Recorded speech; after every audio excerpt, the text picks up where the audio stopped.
Saya kagum dengan Sayyidina Ali karramallahu wajhah.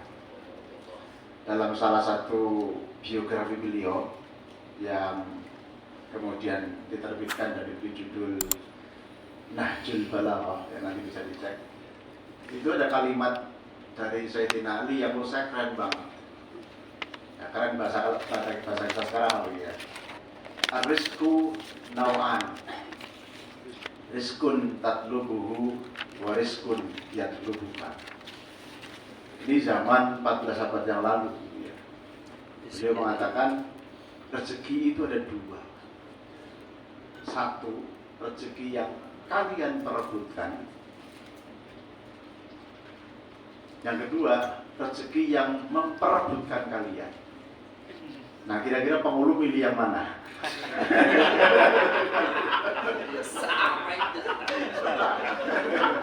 Memilih yang mana ini? Kalau makom para penghulu sudah sampai ke yang kedua, Allah. Itu tadi pertanyaan SBS macam-macam udah nggak relevan.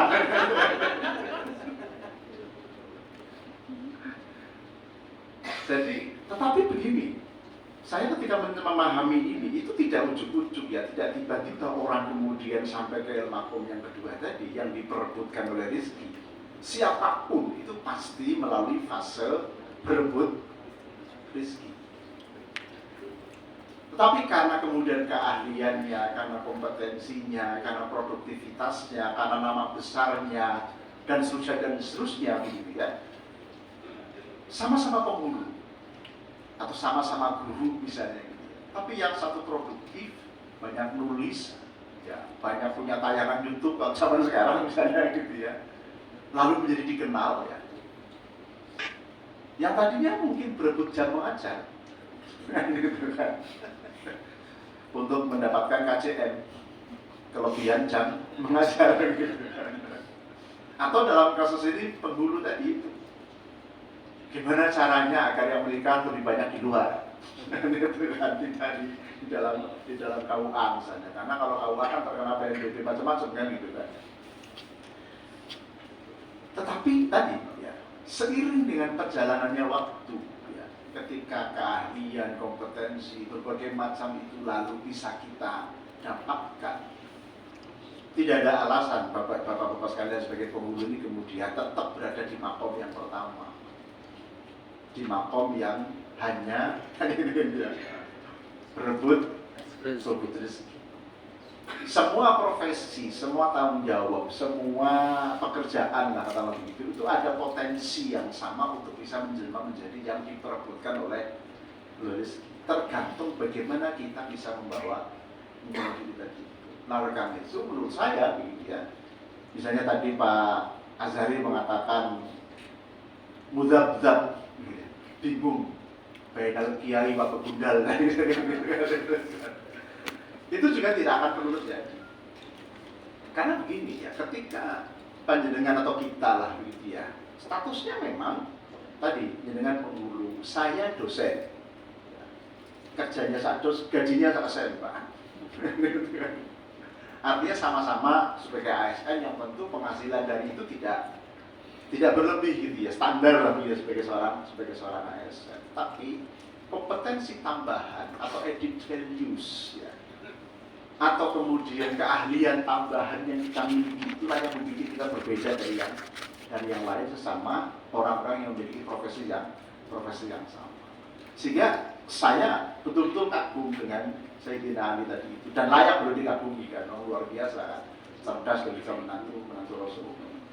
Zaman dulu itu sudah mengatakan bahwa rezeki itu ada dua, rezeki yang kalian perebutkan dan rezeki yang memperebutkan kalian. Jadi saya mengajak kepada kita semua ya, jadilah kita orang yang diperebutkan oleh rezeki dengan tadi tugas yang kita emban masing-masing yang tentu gitu ya, satu sama lain mungkin memiliki kesamaan tugas, hanya beda kabupaten atau hanya beda kecamatan misalnya gitu, tapi dengan keahlian-keahlian yang kemudian kita miliki, lalu kemudian masyarakat menjadi tahu bahwa kita memiliki keahlian yang extraordinary ya, ini yakinlah bahwa bahwa kita akan menjadi orang yang diperebutkan oleh kita.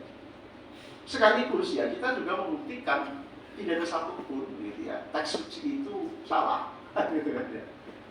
Tidak ada satupun teks suci yang keliru. Artinya apa? Betapa tugas yang semula tadinya hanya mungkin persoalan kita diterima di situ, lalu ada assignment ya berdasarkan SK kita tinggal di situ, melaksanakan tugas di situ.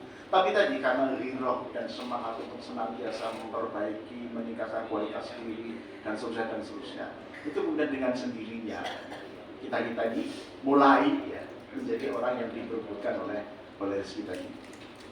Nah, oleh karena itu saya mulai agak agak sedikit mengerucut ya dengan beberapa pertanyaan ini. Pertama, tentang kiat tadi. Kita memiliki sebuah struktur masyarakat yang tidak seperti di barat, Pak. Kalau masyarakat di barat ini lebih formalistik ya. Melihat orang itu lebih karena titelnya, mungkin karena pendidikannya, mungkin karena berbagai macam. Masyarakat kita tidak seperti itu. Ada yang seperti tapi tidak dominan begitu ya. Masyarakat menjadi pihak yang paling valid menyeleksi kita. Tadi sama-sama guru di satu tempat, atau sama-sama pengulu atau penyuluh misalnya, atau sama-sama dosen di satu perguruan tinggi misalnya. Masyarakat adalah pihak yang menurut saya ya, itu paling cerdas ya, di dalam memilih dan mengapresiasi.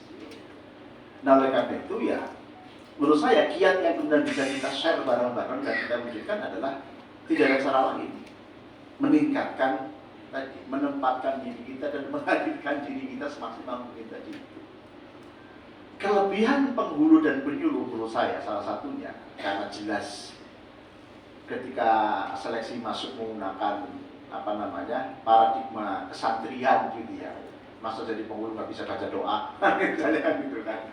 Artinya standarisasi itu ada gitu. Sehingga otomatis ketika di daerah-daerah tertentu, apalagi seorang penghulu ini kemudian juga ngisi ceramahnya luar biasa misalnya gitu kan, ini menurut saya Pak, yang disebut dengan tadi gitu ya, apakah honorarium, apakah segala macam itu nyaris tidak ada artinya dibandingkan dengan tadi ya penghargaan dari masyarakat ya, yang tentu karena ketakliman dan penghormatan mereka terhadap kita sebagai penghulu tadi. Dan itu sama sekali tidak menyalahi aturan.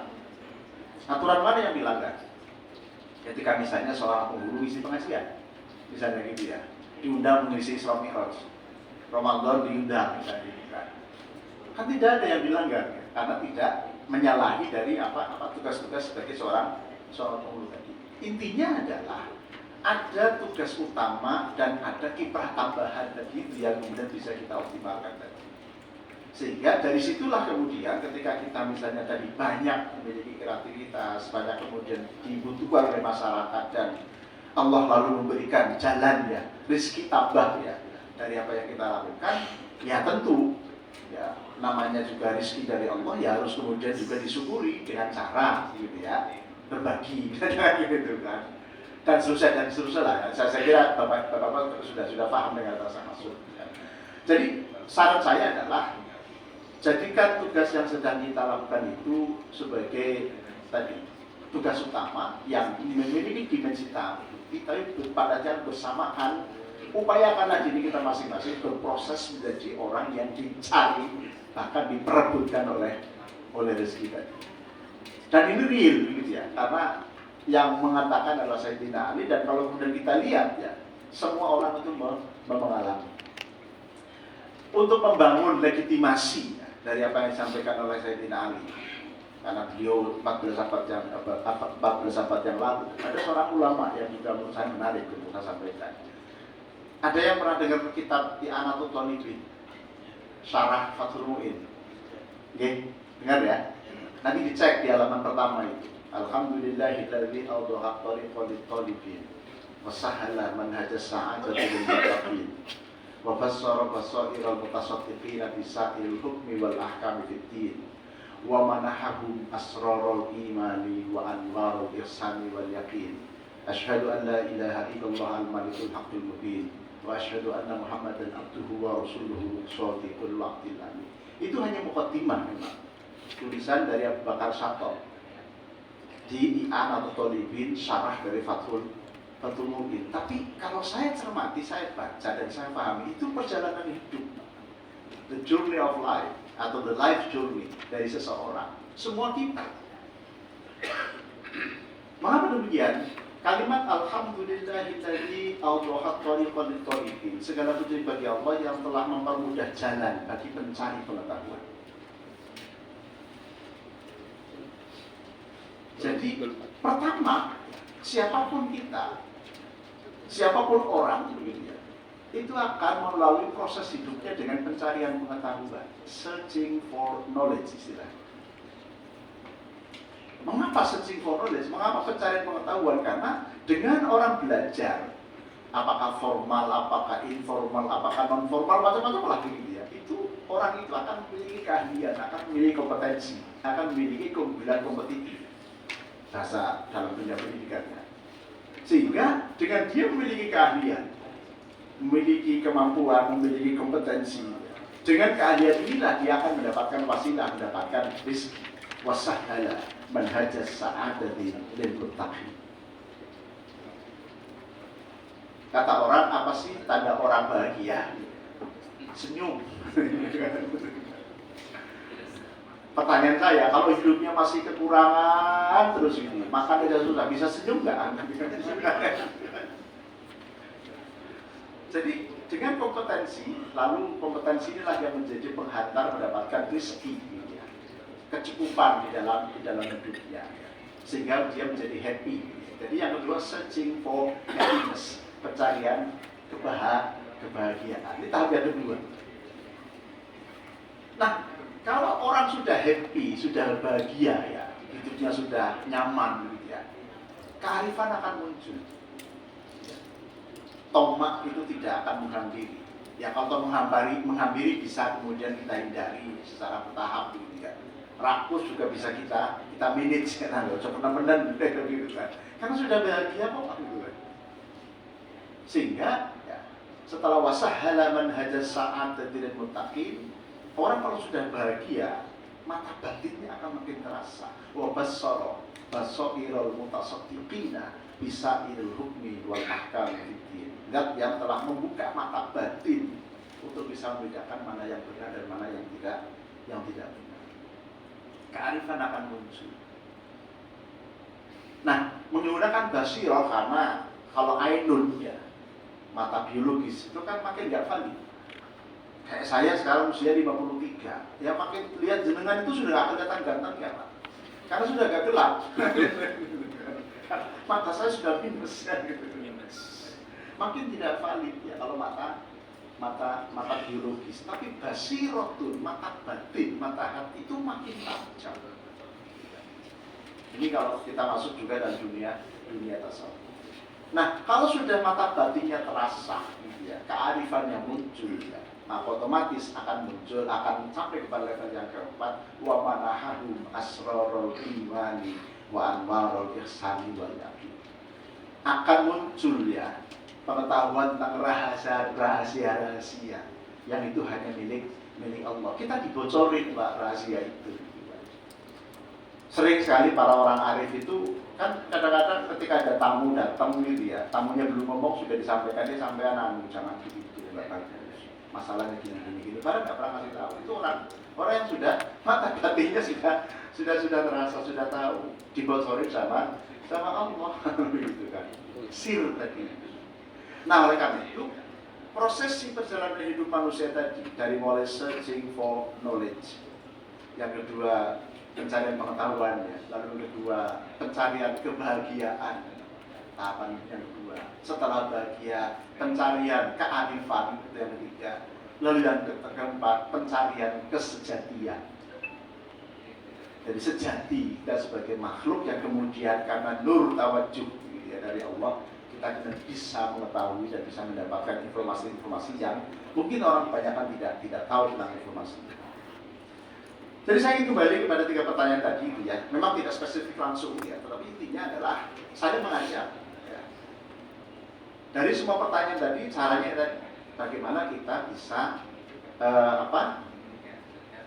berproses gitu ya, menuju orang yang akhirnya dicari bahkan diperebutkan oleh rezeki.